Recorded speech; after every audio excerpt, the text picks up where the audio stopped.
નમસ્કાર મિત્રો, શું તમારી જમીનનો, મકાનનો, ઓફિસનો આવું કોઈ દસ્તાવેજ છે અને એ દસ્તાવેજની તમારે સર્ટિફાઈડ નકલ જોઈએ છે કે કારણ કે જે તે જગ્યાએ તમે જ્યારે ડોક્યુમેન્ટ સબમિટ કરવા જશો ને ત્યારે તમારે એની સર્ટિફાઈડ નકલ આપવી પડશે. જો બેંક હોય યા તો કોઈ પણ ઓથોરિટી હોય અને એ જ દસ્તાવેજની તમારે ઇન્ડેક્સની નકલ પણ કઢાવી તો તમે કઈ જગ્યાએથી કઢાવી શકશો? એ પ્રોસેસ પણ આ જ જગ્યાએ છે. એટલે કે આ જે વેબસાઇટ છે ને એ ખજાનો છે, આમાંથી તમે ઘણું બધું મેળવી શકશો.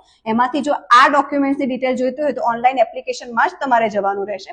ઓનલાઈન એપ્લિકેશનમાં ગયા પછી જે આ અરજીનો હેતુ છે ને એ અરજીના હેતુમાં તમારે સબ રજિસ્ટ્રાર કચેરી સંબંધિત જે અરજી છે એ સિલેક્ટ કરવાની રહેશે. એ સિલેક્ટ કર્યા પછી ઇન્ડેક્સ 2 જે મિલકતનો દસ્તાવેજ થયેલો હોય ને એનું શોર્ટ ડિસ્ક્રિપ્શન કે જેમાં અવેજની કિંમત કેટલી હોય લખ્યું હોય, મિલકતનું ડિસ્ક્રિપ્શન, કોણે આપ્યું, કોણે લીધું, દસ્તાવેજ નંબર અને કઈ તારીખનું છે, એ જે શોર્ટ ડિસ્ક્રિપ્શનની વિગત છે ને એ આમાં હોય ઇન્ડેક્સ 2 ની. એમાં તમારે 323 રૂપિયાનું પેમેન્ટ હોય. એ પેમેન્ટ કરીને તમે ત્યાં એ જગ્યાએથી ઇન્ડેક્સ 2 ની નકલ આવી રીતે મોબાઈલ નંબર, ઈમેલ આઈડી કરીને મેળવી શકો છો. તે જ રીતે આ જે ડિજિટલી સાઇન દસ્તાવેજ છે ને એ દસ્તાવેજની પ્રમાણિત નકલ એટલે કે સર્ટિફાઈડ નકલ, એ પણ તમે જે પણ રકમ હોય ને એ ભરપાઈ કરીને સર્ટિફાઈડ નકલ મેળવી શકો છો. આવી જ અગત્યની વિગતો માટે અમને ફોલો કરવાનું ચૂકતા નહીં. જય ભારત, જય જય ગરવી ગુજરાત.